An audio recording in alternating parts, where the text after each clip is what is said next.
بسم الله الرحمن الرحيم نحمده ونصلي ونسلم على رسوله الكريم أما بعد فأعوذ بالله من الشيطان الرجيم بسم الله الرحمن الرحيم قال الله تبارك وتعالى في كلامه المجيد من أوفى بعهده من الله صدق الله خالقنا العظيم وصدق رسوله النبي الكريم الأمين. محتشم و معزز سامعین، حضرت خواجہ نظام الدین محبوب الہی علیہ الرحمہ، عوام الناس کو بتاتا چلوں کہ حضرت خواجہ نظام الدین خلیفہ ہیں حضرت بابا فرید الدین گنج شکر رحمۃ اللہ علیہ کے۔ آپ فرماتے ہیں جب میں کسی کو مرید کرتا ہوں تو مختلف نیتوں میں سے ایک نیت یہ ہوتی ہے کہ کبھی مریدوں کی وجہ سے پیر بخشے جاتے ہیں، تو میں اسی لیے نیت کرتا ہوں۔ میں آج آپ کے سامنے یہاں ڈائس پہ کھڑا ہوں، اس وقت میرے سامنے علماء کرام کی کثرت ہے، سفید ریش بزرگ علماء کرام تشریف فرما ہیں، تو میں بھی اسی نیت سے کھڑا ہوں کہ کبھی سننے والوں کی برکت سے بولنے والوں کی بھی بخشش ہو جاتی ہے۔ سب سے پہلے گجرانوالہ کے ناظم اعلیٰ مولانا نوید اصغر فاروقی صاحب کو مبارکباد پیش کرتا ہوں۔ انہوں نے علماء کو جمع کرنے کی سعی کی اور تنظیم سازی کے عمل کو آگے بڑھایا۔ یہ ادارے سے وفا کا ایک ثبوت ہے، اللہ انہیں جزائے خیر دے۔ اور بحیثیت ناظم اعلیٰ مجلس علماء نظامیہ پاکستان، میں گجرانوالہ کے علماء سے یہ گزارش کرنا چاہوں گا کہ اگرچہ مولانا نوید اصغر جونیئر ہیں، 2011 میں ان کی فراغت ہے، اور ظاہر ہے کہ گجرانوالہ میں سفید ریش علماء بھی ہیں، بہت پہلے کے پڑھے ہوئے بھی ہیں، کچھ ان سے جونیئر ہیں، کچھ ان سے سینئر ہیں، لیکن جب انہیں مجلس علماء نظامیہ گجرانوالہ کا ناظم اعلیٰ بنایا گیا ہے تو اس کا مطلب یہ ہے کہ اب وہ نظامیہ کے نمائندے ہیں۔ میں اس بات کا کھلے دل سے اعتراف کرتا ہوں کہ میں اس وقت یہاں اپنے علم کی وجہ سے نہیں کھڑا، مجھے معلوم ہے مجھ سے بہت زیادہ علم والے تشریف فرما ہیں، مجھے صرف اس لیے یہاں کھڑا کیا گیا ہے کہ نظامیہ والوں نے مجھے مجلس کا نمائندہ بنایا ہے، تو میں مجلس کے نمائندہ کی حیثیت سے گجرانوالہ کے علماء سے گزارش کروں گا کہ آپ سینئر بھی ہیں تو انہیں اچھے مشورے دیجیے، ان کو کام کا سلیقہ سکھائیے، لیکن جب وہ کچھ کہہ دیں تو پھر وہ جامعہ کا نمائندہ سمجھیے اور ان کے ساتھ تعاون کیجیے، ان کی ہاں میں ہاں ملائیے۔ آج جتنے حضرات ان کی دعوت پر تشریف فرما ہوئے، میں ان سب کا شکریہ ادا کرتے ہوئے آئندہ بھی اسی روش پر چلنے کی تلقین کرتا ہوں۔ میں سوچ رہا تھا کہ آج کا یہ پروگرام مختلف حیثیتوں کا حامل ہے، فکر رضا کانفرنس سے بھی معنون ہے۔ استاذ القراء مولانا قاری ظہور احمد سیالوی والد گرامی رحمہ اللہ تعالیٰ کے اصحار ثواب کا بھی اس میں نقطہ شامل ہے، اور پھر یہ علماء نظامیہ گجرانوالہ کی ایک سالانہ میٹنگ اور اجلاس بھی ہے، تو کوئی ایسا نقطہ ہو جو سب نکات کو جامع ہو اور اسی کے ذریعے سب تشنگیوں کو دور کیا جا سکے، تو مجھے ایک ایسا لفظ ذہن میں آیا جو سب کو جامع ہے، اور وہ لفظ وفا ہے۔ وہ لفظ وفا ہے۔ فکر رضا بھی فکر وفا ہے، جامعہ نظامیہ بھی پیکر وفا ہے۔ یہی درس حضرت استاذ الحفاظ والقراء کی حیات مبارکہ سے ملتا ہے، اور بحیثیت ناظم اعلیٰ مجلس کی طرف سے بھی میں مادر علمی کے ساتھ وفا کا ہی پیغام دینے آیا ہوں۔ سب سے بڑھ کر وفا فرمانے والا رب تعالیٰ جل ملک العزیز ہے، وہ اپنی شان کے مطابق وفا فرماتا ہے۔ فکر رضا کس چیز کا نام ہے؟ ابھی میں نے ایک جملہ کہا، فکر رضا فکر وفا ہے۔ فکر رضا فکر وفا ہے تو خود رضا کون ہے؟ ہے، ظاہر ہے کہ یہ بات انہیں سمجھانے کی ضرورت تو نہیں، یہ تو عوام الناس سے بات کر رہا ہوں۔ امام اہل سنت کا تعارف یہ ہے کہ آپ سنی، ماتریدی، حنفی، قادری ہیں۔ دوسرے لفظوں میں یوں کہہ لیجیے کہ خود کو سنوارنے کے لیے 3 چیزیں سنوارنا پڑتی ہیں، عقیدہ بھی صحیح ہو، عمل بھی قرآن و سنت کے مطابق ہو، اور پھر دل کی کیفیت بھی ویسی ہو جیسی اللہ پسند فرماتا ہے۔ علماء نے عقیدے کی اصلاح کے لیے باقاعدہ ایک فن وضع کیا جسے علم کلام کہتے ہیں، عمل کو قرآن و سنت کے مطابق بنانے کے لیے ایک فن ایجاد کیا جسے علم فقہ کہتے ہیں، اور دل کے حالات کی اصلاح کے لیے بھی ایک فن بنایا جسے علم تصوف کہتے ہیں۔ اور یہ فن آج کا نہیں، ان فنون کی اصطلاحات چاہے کچھ عرصہ بعد کی ہوں، لیکن عقیدہ تو تب سے ہے جب سے حضور نے سکھانا شروع فرمایا ہے۔ شریعت کی اصطلاحات اگرچہ بعد کی ہوں، لیکن شریعت کے ماخذ و دلائل تو وہی ہیں جو حضور نے عطا فرمائے ہیں۔ تصوف کے گہرے نکات اگرچہ بعد میں صوفیاء ذیشان نے، اکابر اولیاء نے اخذ کیے ہوں، لیکن یہ اخذ تو انہی سے ہے جو حضور علیہ الصلوۃ والتسلیم نے تربیت فرمائی ہے۔ تو تصوف، فقہ، علم کلام، یہ سب علوم تبھی سے ہیں جب سے اسلام ہے۔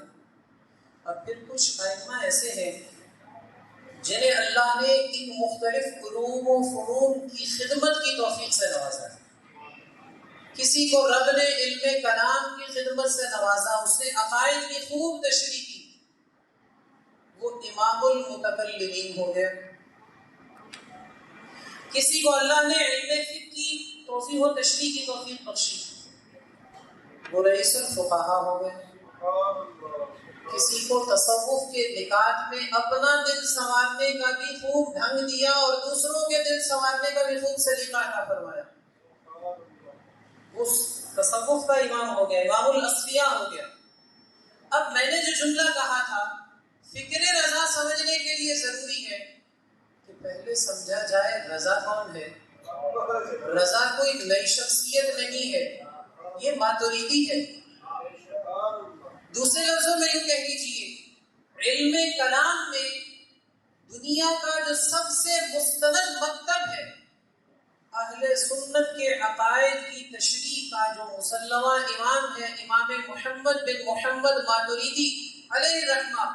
انہی کے عقائد کی تشریح کرنے والے کا نام احمد رضا ہے۔ اگر فقہ کو دیکھیے تو احمد رضا کوئی نیا بندہ نہیں، حنفی ہے۔ دوسرے لفظوں میں یوں کہہ لیجیے کہ تمام فقہاء اور مجتہدین کے امام، جن کے بارے کہا گیا الناس فی الفقہ عیال علی ابی حنیفہ، قیامت تک جس نے فقہ سے لنگر لینا ہوگا اسے امام اعظم کے دسترخوان پر بیٹھنا پڑے گا۔ اسی امام اعظم کی فقہ کو فقہ حنفی کہا جاتا ہے، اور فقہ حنفی کو جدید دور کے تقاضوں کے مطابق نکھار کر پیش کرنے والے کا نام احمد رضا ہے۔ اسی طرح تصوف کو لیجئے تو تصوف میں سلسلہ قادریہ کا ایک اپنا مقام ہے، اور حضور غوث پاک کا ایک اپنا نام ہے، اور انہی کے نام سے سلسلہ قادریہ ہے، اور احمد رضا بھی سلسلہ قادریہ کے خادم کا نام ہے۔ تو فکر رضا نئی فکر کا نام نہیں، فکر رضا اکابر کی فکر سے وفا کا نام ہے۔ فکر رضا کوئی نیا مکتب فکر نہیں ہے، بلکہ یوں کہہ دیجئے فکر رضا کا مطلب ہے، تھوڑے ایک واقعہ کے ساتھ اس کی تشریح کر کر چلیں۔ شیخ ابو بکر عماد علیہ الرحمہ نامور عالم ہے، علم کلام پڑھتے پڑھتے فرماتے ہیں کبھی مجھے شک ہونے لگا، صحیح کیا ہے غلط کیا ہے۔ ظاہر ہے علم کلام پڑھنا بھی ہر ایک کے بس کی بات نہیں، کچھ پانی ہو تو بڑی کتابوں کو ہاتھ لگانا چاہیے، یہ عوام کے لیے بات کرتا ہوں، اندر کچھ پانی ہو تو بڑی کتابوں کو ہاتھ لگانا چاہیے۔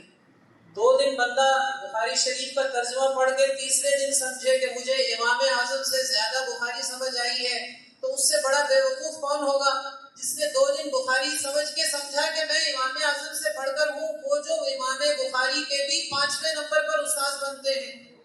اعظم ابو حنیفہ رضی اللہ تعالی عنہ، تو علم کلام پڑھتے ذہن میں تشویش ہوئی، وہ خود ہی کہتے ہیں میں نے سوچا حضور غوث پاک کی بارگاہ میں چلتے ہیں، سنا ہے غوث پاک دل میں آنے والی باتوں کو پوچھ کر جواب دے دیتے ہیں۔ بارگاہ جیلانی میں حاضر ہوا، شیخ ابو بکر عماد کہتے ہیں ابھی میں جا کر بیٹھا ہی تھا، یہ جو میں نے جملہ بولا تھا فکر رضا فکر وفا کا نام، شیخ ابو بکر عماد کہتے ہیں ابھی میں جا کر مجلس حضور غوث پاک میں حاضر ہی ہوا تھا کہ آپ نے جملہ فرمایا اعتقادنا اعتقاد السلف الصالح والصحابہ، ہمارا عقیدہ وہی ہے جو صحابہ کا عقیدہ ہے اور جو بزرگوں کا عقیدہ ہے۔ شیخ ابو بکر عماد کہتے ہیں جواب تو مل گیا، مگر میں نے کہا ضروری تھوڑا ہی ہے کہ مجھے کہا ہو، ایسے ہی خطیب بات کر دیتے ہیں، تقریر فرماتے انہوں نے جملہ کہہ دیا ہوگا، کچھ دیر گزری تو میری طرف حضور غوث پاک نے نگاہ فرمائی اور پھر وہی جملہ فرمایا ہمارا عقیدہ وہی ہے جو صحابہ کا عقیدہ ہے جو بزرگوں کا عقیدہ ہے، پھر ڈنڈی ماری، خطیب گفتگو کرتے دائیں بائیں دیکھتا ہے ویسے ہی نظر پڑ گئی ہو، تو تیسری مرتبہ حضور غوث الثقلین نے میری طرف دیکھا بھی، میرے نام سے مجھے یاد کر کے فرمایا ابو بکر ہمارا عقیدہ وہی ہے جو صحابہ کا عقیدہ ہے جو بزرگوں کا عقیدہ ہے۔ نعرہ تکبیر، نعرہ رسالہ، سیدی مرشدی، تاجدار ختم نبوت، علماء اہل سنت، اعلیٰ حضرت نے کہا میرے کریم سے گر قطرہ کسی نے مانگا دریا بہا دیے ہیں، در بے بہا دیے ہیں۔ یہ شیخ ابو بکر عماد حاضر ہوئے تھے حضور غوث الثقلین کی بارگاہ میں، جو شہزادے ہیں اس بارگاہ کے جن کے بارے حضرت نے کہا ہے میرے کریم سے گر قطرہ کسی نے مانگا۔ ابو بکر عماد مسئلہ حل کروانے تھے، اپنا آئے، حضور غوث پاک نے ان کا مسئلہ نہیں حل کیا، ایسا جواب دیا کہ قیامت تک کے غلاموں کا مسئلہ حل ہو گیا۔ حضور غوث پاک نے یہ نہیں فرمایا ابو بکر عماد فلاں مسئلے میں ہمارا عقیدہ یہ ہے، فلاں جس الجھن میں تم مبتلا ہو اس کا حل یہ ہے، فلاں جس پریشانی کا تم شکار ہو اس کی آسانی یوں ہوگی، بلکہ حضور غوث پاک نے ایسا جملہ فرمایا آج بھی جو بندہ کسی بھی عقیدے کے حوالے سے تشویش میں مبتلا ہو تو حضور غوث پاک کا جملہ اس کی رہنمائی کرے گا، بھٹکنے کی ضرورت نہیں، ہمارا عقیدہ وہی ہے جو صحابہ کا عقیدہ ہے اور جو بزرگوں کا عقیدہ ہے، اسی عقیدے کا نام فکر رضا ہے جسے میں نے فکر وفا کہا ہے، اور فکر رضا سے وفا کا دوسرا نام جامعہ نظامیہ رضویہ ہے۔ جامعہ نظامیہ کے فیض یافتگان کو تو یہ سمجھانے کی ضرورت نہیں کہ فکر رضا سے وفا کا نام جامعہ نظامیہ رضویہ ہے، یہ تو باہر کے بندے کو سمجھانے کی ضرورت پڑے۔ مجھے ایک ادارے کے محتمم نے کہا جو نہ نظامیہ سے پڑھا ہوا ہے نہ نظامیہ میں پڑھاتا رہا ہے نہ اس کا کوئی کسی حوالے سے تعاون کا ذریعہ ہے، مجھے کہنے لگے ہم نے جب ادارہ بنایا تو فیصلہ کیا تھا یہاں پہ مدرس نظامیہ کا پڑھا ہوا رہے، کچھ عرصہ اس کی پابندی کی ان کے بقول، کچھ عرصہ ہم نے اپنے اصول کی پابندی کی، اور جب عقائد کی گڑبڑ سامنے آئی تو پھر ہم نے سوچا کہ پہلے فیصلہ ٹھیک کیا تھا بندہ نظامیہ کا ہی رکھنا ہے، اس لیے کہ فکر رضا سے وفا کا نام جامعہ نظامیہ رضویہ، اور جامعہ نظامیہ رضویہ سے وفا کا نام علامہ حافظ عبدالستار سعیدی ہے، اور جامعہ نظامیہ سے وفا کا نام استاذ الحفاظ والقراء مولانا قاری ظہور احمد سیلانی۔ ابھی شیخ الحدیث علامہ حافظ محمد عبدالستار سعیدی دامت برکاتہ العالیہ جب جامعہ نظامیہ رضویہ میں پڑھتے تھے، استاذ الحفاظ والقراء مسند تدریس پر جلوہ کرتے اور انہوں نے جامعہ نظامیہ سے ایسے وفا کی کہ تب ہی وہ جامعہ کے مدرس تھے، اور جب وہ دنیا سے تشریف لے گئے تب بھی وہ شعبہ حفظ و تجوید کے صدر مدرس تھے۔ اسے ہی وفا کہتے ہیں، اور وفا کیا ہوتی ہے، اور وفا بڑی اہم چیز ہے۔ علماء ذیشان تشریف فرما ہے، حضور کی بارگاہ میں بندہ حاضر ہوا، حضور ایسا کلمہ ارشاد فرما دیجئے کہ پھر کسی سے پوچھنے کی حاجت نہ پڑے، بس ایک ہی جملے میں زندگی کا سرمایہ عطا کر دیجئے۔ حضور نے فرمایا قل آمنت باللہ ثم استقم، کہو آمنت باللہ، اس پر استقامت کرو، جس کو وفا سے بھی تعبیر کر سکتے ہیں۔ رب کو رب مان کے پھر اپنے اس عہد کو وفا بھی کرو، یہ ایسا جملہ ہے جس کے بعد تمہیں کائنات میں کسی سے کچھ پوچھنے کی حاجت نہیں ہوگی۔ وفا اپنے رب سے کیے ہوئے عہد کی بھی ہونی چاہیے، وفا اپنے محبوب مکرم صلی اللہ علیہ وسلم سے کیے ہوئے عہد و میثاق کی بھی ہونی چاہیے، وفا بزرگوں کے بتائے ہوئے سکھائے ہوئے عقیدے سے بھی ہونی چاہیے، جس کو فکر رضا کہتے ہیں، اور وفا مادر علمی سے بھی ہونی چاہیے۔ مادر علمی کی خاطر بندہ سال بعد اجلاس میں نہ آ سکے، کبھی سالانہ علماء کنونشن آنے والا ہے 26 اگست کو، اسی میں مفتی اعظم سیمینار بھی ہوگا انشاءاللہ، شہر میں استاد القرآن بھی ہوگا، تو جو بندہ سال بعد اپنی مادر علمی کی زیارت نہ کر سکے تو اپنے ضمیر سے پوچھے کیا وفا اس کا نام ہے؟ ایک سالانہ علماء کنونشن میں مجلس علماء نظامیہ کے پہلے ناظم اعلیٰ زینت القراء مولانا ڈاکٹر فیاض الحسن جمیل الازہری دامت برکاتہ نے جملہ کہا تھا ان کے بقول، جب میں جامعہ نظامیہ رضویہ شیخ پورہ کا ناظم تعلیمات تھا تب مجھے کسی روحانی شخصیت نے کہا اگر روحانیت میں ترقی چاہتے ہو تو جامعہ نظامیہ کے واش رومز کو صاف کیا کرو۔ مولانا فیاض الحسن جمیل الازہری کہتے ہیں ناظم تعلیمات ہونے کے دور میں رات کو چہرہ چھپا کر جاتا اور جامعہ کے واش روم صاف کیا جاتا تھا۔ اسے کہتے ہیں مادر علمی سے وفا۔ مادر علمی کا مطلب علمی ماں ہے، اور ماں سے وفا کا سلیقہ کسی سے پوچھنے کی ضرورت نہیں ہوتی، خود انسان کو معلوم ہونا چاہیے کہ ماں سے وفا کیسے کی جاتی ہے۔ مجلس علماء نظامیہ پاکستان یہ جامعہ نظامیہ رضویہ کا ہی ایک پلیٹ فارم ہے جو علماء نظامیہ کو منظم کرنے کے لیے، باہم مربوط کرنے کے لیے، ایک دوسرے کے ساتھ ملا کر رکھنے کے لیے، ایک دوسرے سے تعاون کے لیے قائم کیا گیا ہے۔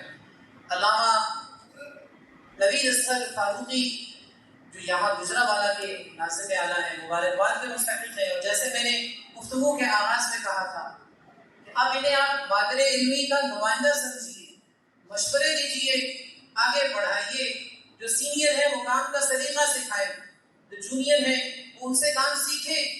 لیکن اب انہیں جامعہ کا نمائندہ سمجھ کر ان سے بھرپور تعاون کیجیے۔ میں گفتگو کا اختتام اعلیٰ حضرت کے ان اشعار پر کر رہا ہوں جن میں ذکر وفا ہے۔ مصطفیٰ خیر الورا ہو، سرور ہر روز را ہو، اپنے اچھوں کا تصدق ہم بروں کو بھی نبھا ہو، ہم وہی بدکار و بد ہیں اور تم شان سخا ہو، بد کریں ہر دم برائی تم کہو ان کا بھلا ہو، ہم وہی ننگے جفا ہیں تم وہی کانے وفا ہو، اے رضا کیوں مشکل سے کریے جب نبی مشکل کشا ہو۔